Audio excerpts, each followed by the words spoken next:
नमस्कार। ज्योतिष शास्त्र में श्रद्धा और विश्वास रखने वाले सभी जातकों का पारलौकिक जगत चैनल में बहुत बहुत स्वागत है।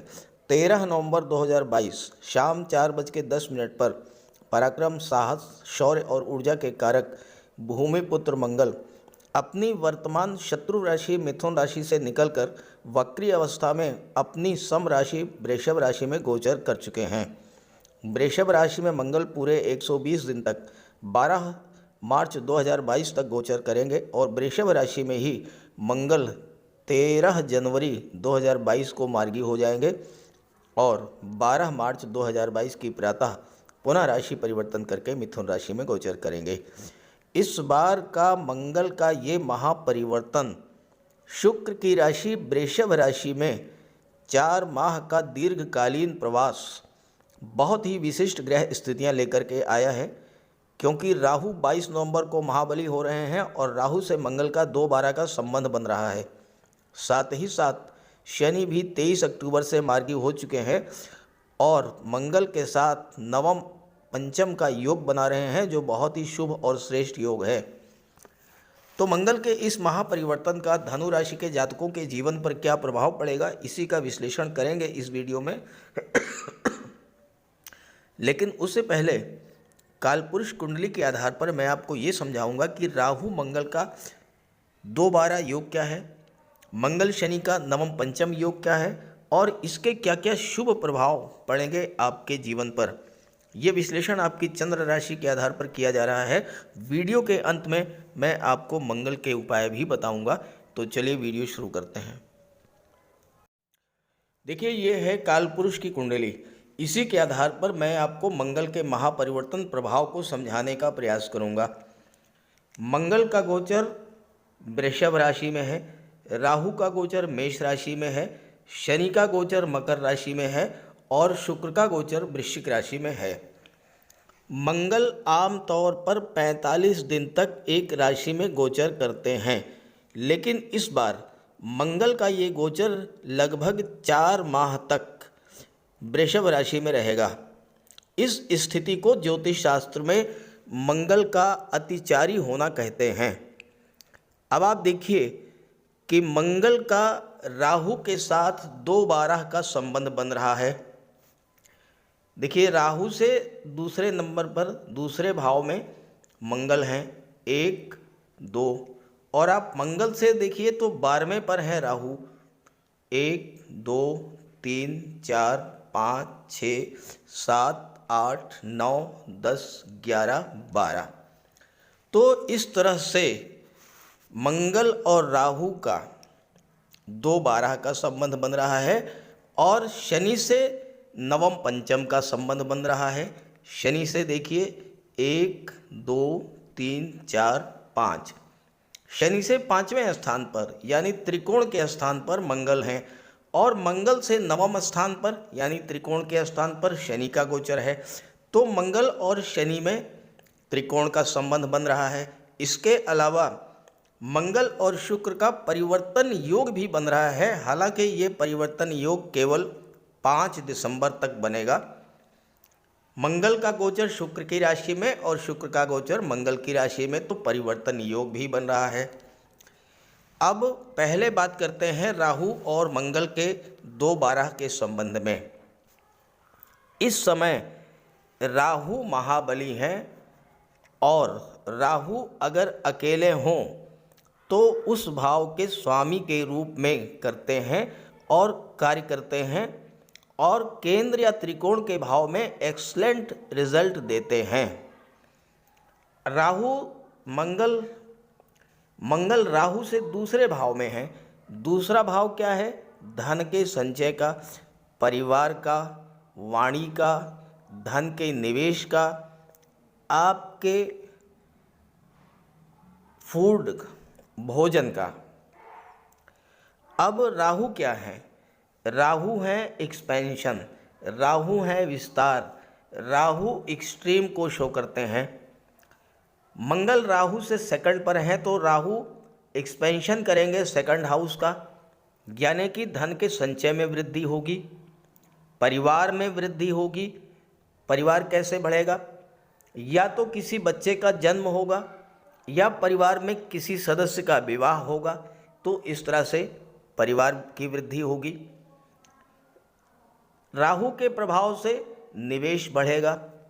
भूमि, भवन या प्रॉपर्टी में आपका निवेश बढ़ेगा, चूँकि मंगल भूमि पुत्र कहे जाते हैं। आपका बैंक बैलेंस बढ़ेगा। अब राहु के प्रभाव से निवेश भी आपका बढ़ेगा। दूसरी तरफ राहु मंगल से 12वें पर हैं। 12वां क्या है? 12वां भाव है खर्च का, तो खर्च बढ़ेगा, इसमें कोई दो राय नहीं। लेकिन किन चीज़ों पर खर्च होगा? 12वां भाव है विदेश का। मंगल है मेडिकल और सर्जरी, गेम्स और स्पोर्ट्स के कारक। आपकी संतान मेडिकल या सर्जरी के क्षेत्र में उच्च शिक्षा के लिए विदेश जा सकती है। किसी मेडिकल कॉन्फ्रेंस में भाग लेने के लिए आप विदेश जा सकते हैं।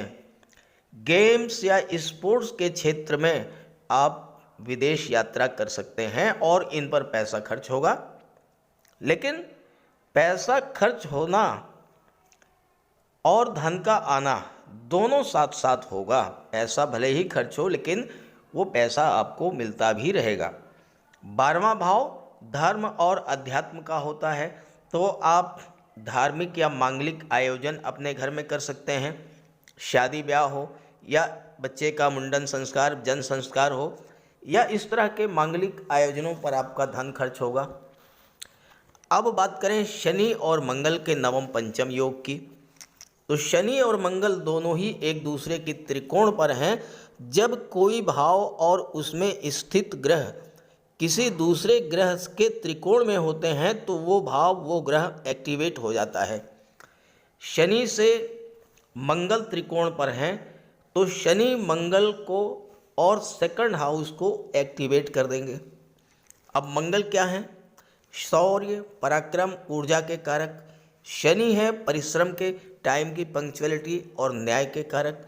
तो इस योग के बनने पर आप सही मार्ग पर चलते हुए, अपनी ऊर्जा का सही उपयोग करते हुए जीवन में वो सब कुछ प्राप्त करने में सफल होंगे जो आप पाना चाहते हैं। हालांकि इसके लिए ये ज़रूरी होगा कि आपके जीवन में महादशा या अंतर्दशा किस ग्रह की चल रही है, और दूसरी बात मंगल और शनि या राहु आपके कुंडली में मजबूत स्थिति में हैं। दूसरी बात, मंगल हैं जल्दबाजी के कारक, क्रोध के कारक, क्विक डिसीजन के कारक। भले ही ये डिसीजन आपका सही हो या गलत, क्योंकि जल्दबाजी में निर्णय अगर लिया गया तो गलत भी हो सकता है, सही भी हो सकता है। लेकिन शनि के प्रभाव से आपकी जल्दबाजी की प्रवृत्ति पर रोक लगेगी।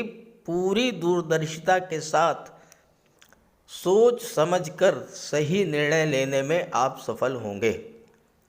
वहीं दूसरी तरफ शनि भी मंगल से त्रिकोण पर हैं। देखिए 1 2 3 4 5 6 7 8 9 मंगल से नवम पर हैं, त्रिकोण पर हैं, तो आपका आलस्य दूर होगा। कार्य करने की असीम क्षमता होगी आपके भीतर और आप कठोर परिश्रम करते हुए इच्छित लक्ष्य को प्राप्त कर लेंगे। हालांकि अगर जन्म कुंडली में आपके ये ग्रह कमज़ोर हैं तो आपको इसका उपाय अवश्य करना चाहिए। एक और महत्वपूर्ण योग शुक्र और मंगल का परिवर्तन योग भी बन रहा है। हालांकि ये 5 दिसंबर तक ही बनेगा।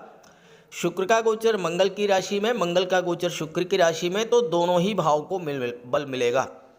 ये शुक्र का और मंगल का राशि परिवर्तन योग मेल फीमेल के बीच आकर्षण को बढ़ाने वाला होगा और आपका विवाह भी इस गोचर काल में तय हो सकता है।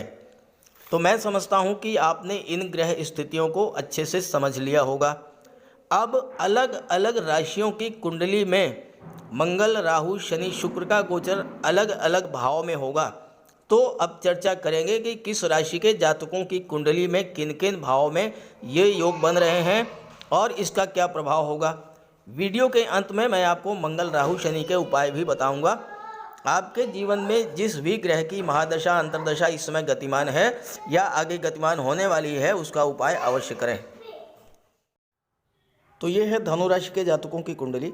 धनु राशि के लग्न के स्वामी हैं देवगुरु बृहस्पति, और देवगुरु बृहस्पति अत्यंत शुभ और सौम्य ग्रह हैं।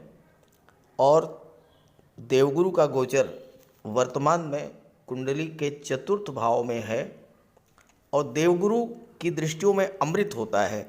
देवगुरु जिस भाव पर दृष्टि डालते हैं उस भाव के प्रभाव को बढ़ा देते हैं, अत्यंत शुभ फल प्रदान करते हैं।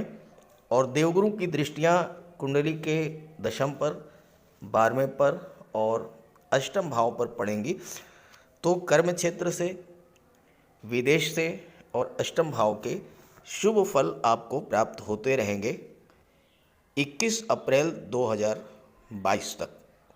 देवगुरु मार्गी पर मैंने एक वीडियो अपलोड कर रखा है धनु राशि के जातकों के लिए, आप उसे ज़रूर देखिएगा, क्योंकि आपकी राशि के स्वामी हैं, मार्गी हो चुके हैं, होने जा रहे हैं 24 नवंबर से, तो आपके लिए तो बहुत ही शुभ रहेंगे। और वैसे भी धनु राशि के जातकों पर देवगुरु की विशेष कृपा होती है, और देवगुरु की कृपा होने के कारण ईश्वर की भी विशेष कृपा होती है धनु राशि के जातकों पर। ये तो हुई बात लग्न के स्वामी की। जहाँ तक मंगल की बात है तो मंगल का गोचर कुंडली के छठे भाव में है और शुक्र का 12वें भाव में है। शुक्र और मंगल का परिवर्तन योग बन रहा है, जो कि छठे और 12वें दोनों ही भाव के अशुभ प्रभावों से आपकी रक्षा करते हुए शुभ प्रभाव देने वाला है। राहु पंचम में है, शनि धन के भाव में है। ये तो हैं ग्रह स्थितियाँ। अब जैसा कि मैं अपने हर वीडियो में बताता हूँ कि पिछले माह में आपके साथ क्या क्या समस्याएं आई होंगी और क्यों आई होंगी, तो एक बात कर लेते हैं इस पर। देखिए, पिछले माह 16 अक्टूबर से और 13 नवंबर तक, 16 अक्टूबर से 13 नवंबर तक मंगल का गोचर मिथुन राशि में था, कुंडली के सप्तम भाव में। मिथुन राशि के स्वामी बुध हैं और मंगल और बुध में नैसर्गिक शत्रुता है। शत्रु राशि में गोचर करने के कारण मंगल पीड़ित हुए, एक बात तो ये रही। दूसरी जो सबसे महत्वपूर्ण बात रही वो ये रही कि शनि और मंगल का षडाष्टक योग बना। षडाष्टक योग ज्योतिष शास्त्र में सबसे खराब योग माना जाता है। छठा आठवां, छठा भाव भी खराब भाव, आठवां भाव भी खराब भाव, जो जब छठे और आठवें का योग बनता है, देखिए शनि से आप काउंट कीजिए 1 2 3 4 5 6, तो शनि से छठे भाव पर मंगल थे और मंगल से आठवें भाव पर शनि थे। 1 2 3 4 5 6 7 8, तो ये षडाष्टक योग बन गया। इसके बनने से शनि भी पीड़ित हुए और मंगल भी पीड़ित हुए। अब मंगल क्या है? पराक्रम, साहस के कारक।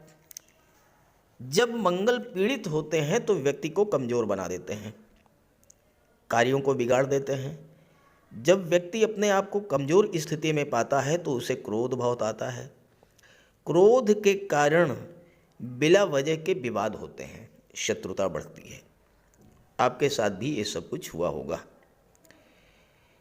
मिथुन राशि में गोचर करते हुए मंगल पर केतु की भी दृष्टि पड़ी, नवम दृष्टि। केतु क्या है?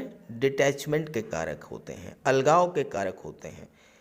तो मन में निराशा और डिप्रेशन ने जन्म लिया होगा।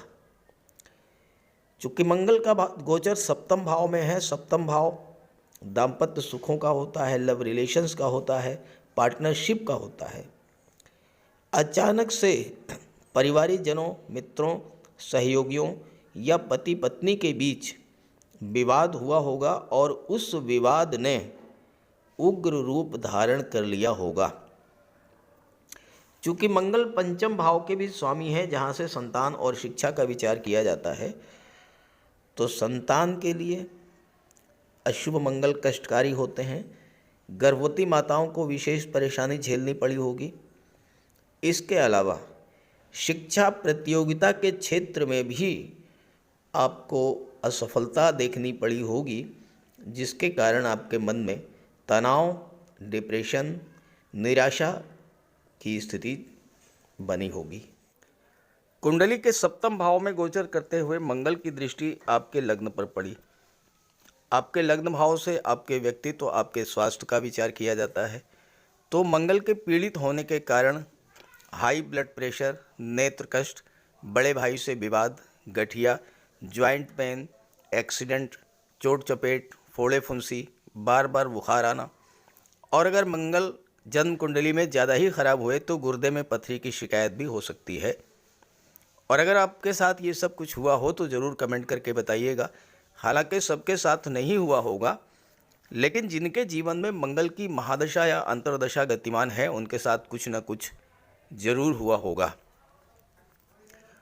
मंगल की दृष्टि धन के भाव पर पड़ी तो धन के संचय में बाधा आई होगी, प्रॉपर्टी को लेकर के विवाद हुआ होगा, आत्मविश्वास में कमी, घबराहट, लगातार सिरदर्द, ये सब समस्याएं भी आपके साथ आई होंगी।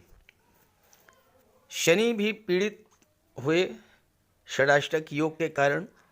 तो शनि क्या है? शनि कर्म के कारक हैं। काम में मन न लगना, आलस्य, थकान, कार्य में बाधाएं, कार्यों की गति मंद हो जाना। और चूंकि धन भाव में शनि का गोचर है तो धन का संचय न होना, परिवार में तनाव की स्थिति बनना, वाणी में एक अजीब तरह का रूखापन। और चूंकि शनि की दृष्टि अष्टम भाव पर पड़ी, जहाँ पर अष्टम भाव से कमर के नीचे के रोगों का विचार किया जाता है, तो घुटनों का दर्द, पिंडलियों का दर्द, जोड़ों में दर्द, कमर दर्द, ये सब समस्याएं आपके साथ आई होंगी। और ऐसा अगर हुआ हो तो ज़रूर कमेंट करके बताइएगा, ताकि आपके साथियों को भी, मित्रों को भी इसकी जानकारी हो सके। आइए अब बात करते हैं 13 नवंबर से 12 मार्च 2023 के बीच आपके जीवन में क्या क्या सकारात्मक परिवर्तन होने जा रहे हैं। आपकी कुंडली में सबसे जो महत्वपूर्ण योग बन रहा है वो है शुक्र और मंगल का परिवर्तन योग। हालांकि ये परिवर्तन योग केवल 5 दिसंबर तक बनेगा, लेकिन 5 दिसंबर तक का भी समय आपके जीवन में बहुत बड़ा परिवर्तन ला सकता है, बहुत कुछ आपको प्राप्त हो सकता है। देखिए, यहाँ पर शुक्र मंगल की राशि में गोचर कर रहे हैं। यहाँ पर 8 लिखा है 12वें भाव में। 8 का मतलब वृश्चिक राशि, और वृश्चिक राशि के स्वामी होते हैं मंगल। शुक्र का गोचर हुआ मंगल की राशि में। छठे भाव में 2 लिखा हुआ है। 2 का मतलब वृषभ राशि, और वृषभ राशि के स्वामी होते हैं शुक्र। तो मंगल का गोचर शुक्र की राशि में। इस तरह से शुक्र और मंगल दोनों ही एक दूसरे की राशि में गोचर कर रहे हैं और परिवर्तन योग बना। परिवर्तन योग जब बनता है तो दोनों ही ग्रह एक दूसरे के भावों की पूरी तरह से रक्षा करते हैं, उसमें वृद्धि करते हैं। तो शुक्र का गोचर 12वें भाव में है। 12वां भाव क्या है? विदेश का होता है। तो विदेश संबंधी कार्यों में आपको पूरी तरह से सफलता मिलने का योग है। अभी तक विदेश संबंधी कार्यों में जो बाधाएं आ रही थी आपके जीवन में, चाहे वो विदेशी व्यापार हो, चाहे विदेश में उच्च शिक्षा ग्रहण करनी हो, या विदेश में सेटल होना चाहते हो, अब वो सारी समस्याएं दूर होंगी और विदेश में आप सेटल भी होंगे और विदेश से धन की प्राप्ति भी होगी, क्योंकि शुक्र लाभ के भाव के स्वामी होकर के धन के 12वें भाव में गोचर कर रहे हैं। और यहाँ पर लाभ के भाव में केतु का गोचर है। तो केतु के प्रभाव से अचानक से आपको विदेश से धन की प्राप्ति होगी। शुक्र कला और सौंदर्य के कारक होते हैं। कला के क्षेत्र में संगीत, नृत्य, अभिनय, नाटक, गायन, वादन, इन सब क्षेत्रों में अपनी कला का प्रदर्शन करने के लिए आपको विदेश जाने का अवसर भी प्राप्त हो सकता है। विदेश जाकर के आप कोई स्टेज प्रोग्राम भी परफॉर्म कर सकते हैं और उससे आपको न केवल धन प्राप्त होगा, साथ ही साथ आपके मान सम्मान में भी वृद्धि होगी। शुक्र छठे भाव के स्वामी हैं। छठा भाव लोन का होता है, कर्ज का होता है। 12वां भाव खर्चों का होता है। अब आपके खर्चे बढ़ेंगे, इसमें कोई दो राय नहीं, लेकिन ये खर्चे आप घर की सुख सुविधा के साधनों को क्रय करने में खर्च करेंगे। आप अपने घर में LED, AC, fridge, washing machine ये सब ला सकते हैं। आप महिला हैं तो jewellery, ornament, designer dresses, perfumes, cosmetics, श्रृंगार प्रसाधन, इन सब पर धन खर्च करेंगे। चूंकि शनि की दृष्टि भी पड़ रही है चतुर्थ भाव पर, शनि प्रॉपर्टी के, वाहन के कारक होते हैं, तो आप शुक्र के और मंगल के परिवर्तन योग के प्रभाव से इस गोचर काल में प्लाट भी खरीद सकते हैं, बना बनाया मकान भी खरीद सकते हैं, या मकान बनवाना शुरू कर सकते हैं, मकान का डेकोरेशन करा सकते हैं। इन सब क्षेत्रों में आपको सफलता मिलेगी। अब आइए बात करते हैं शनि मंगल के नवम पंचम योग के बारे में।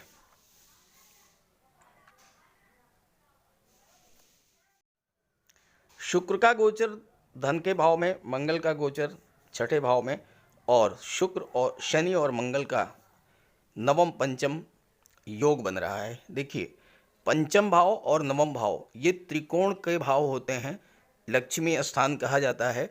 और जब नवम पंचम योग कुंडली में बनता है तो माता लक्ष्मी का, भगवान विष्णु का अस्थायी रूप से आपके घर में वास होता है। अब यहाँ देखिए, शनि से काउंट कीजिए, 1 2 3 4 5।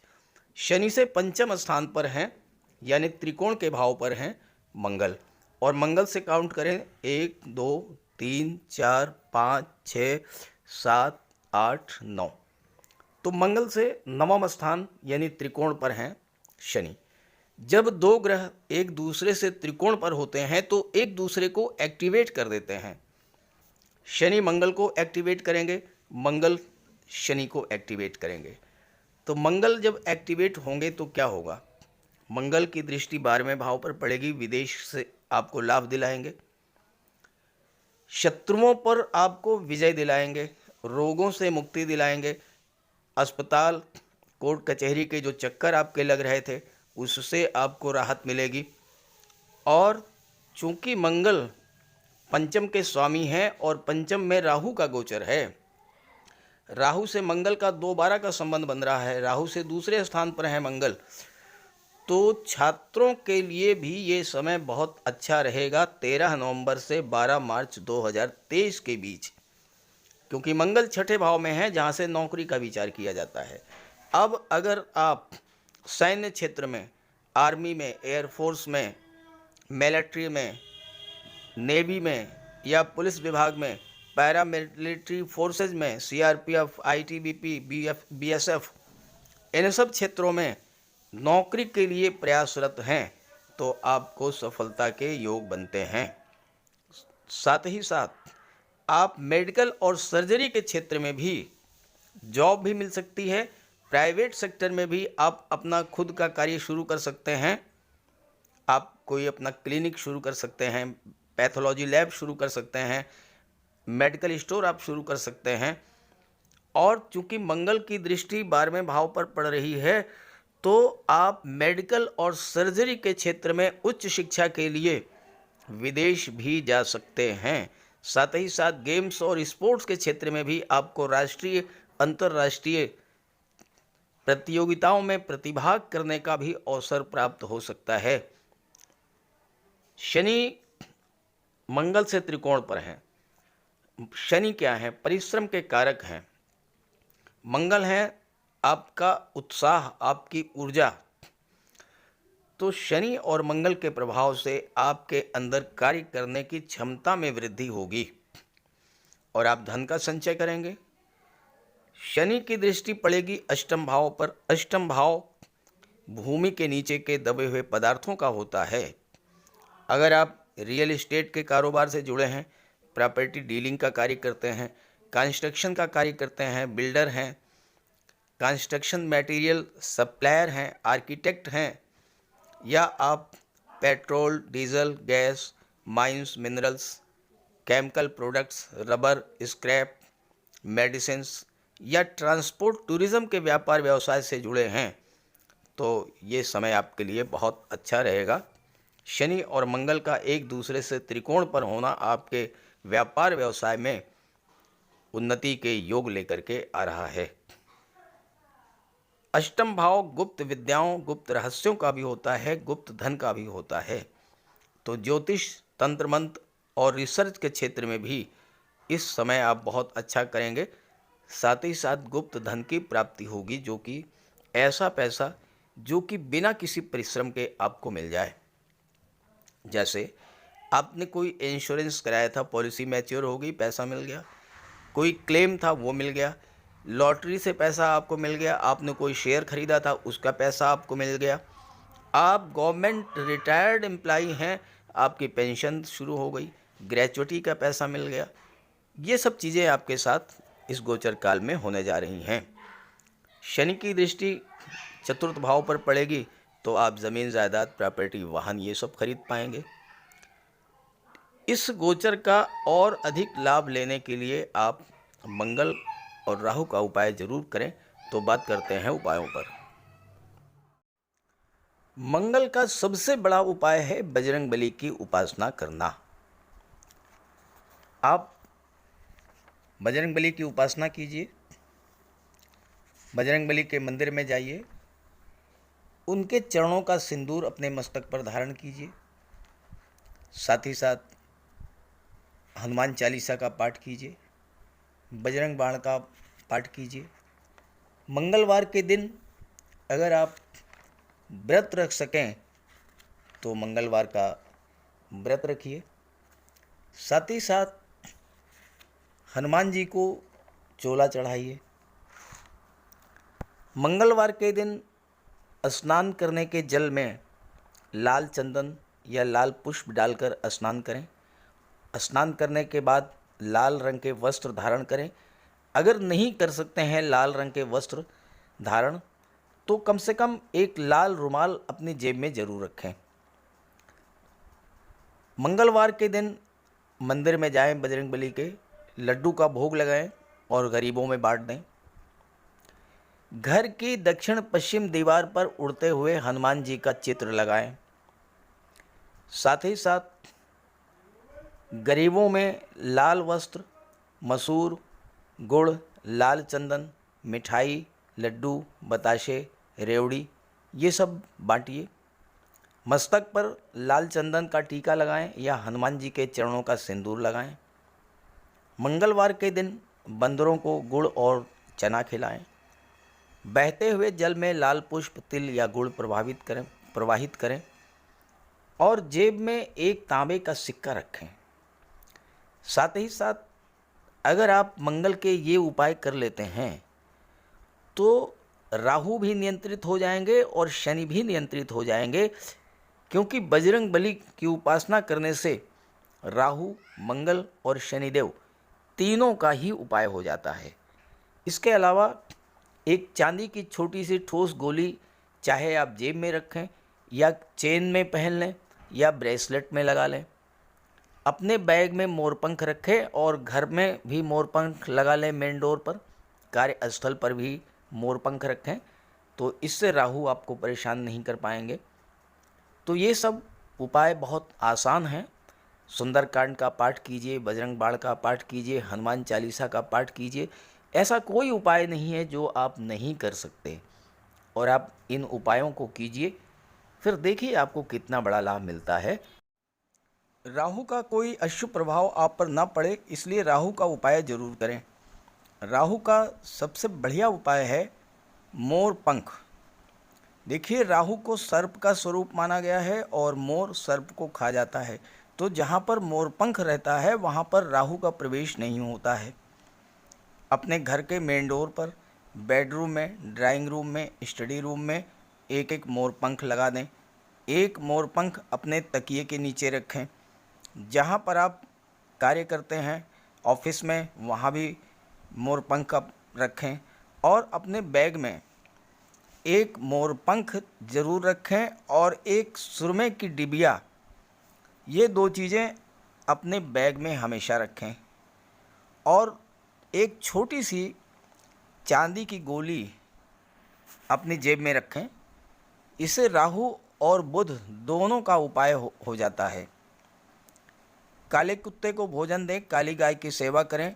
इससे राहु, केतु और शनि तीनों ही प्रसन्न होते हैं। कुष्ठ आश्रम में जाकर के या दिव्यांगों को भोजन का दान दें। और एक नारियल शनिवार के दिन अंधेरा होने पर अपने सिर के एंटी क्लॉकवाइज 7 बार घुमा करके नदी में बहा दें।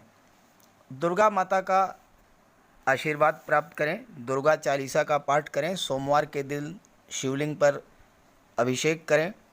सफ़ेद चंदन का टीका लगाएं और एक सफ़ेद चंदन का टुकड़ा अपने पास रखें। घर में कपूर की धूनी दें। ये छोटे छोटे से उपाय हैं। अगर आप इन उपायों को करते हैं तो निश्चित रूप से राहु के सभी शुभ फल आपको प्राप्त होंगे। तो उपाय ज़रूर कीजिएगा, लाभ मिलेगा। और जब लाभ हो तो कमेंट करके बताइएगा और ये वीडियो अपने साथियों को, अपने मित्रों को भी शेयर कर दीजिएगा। नमस्कार।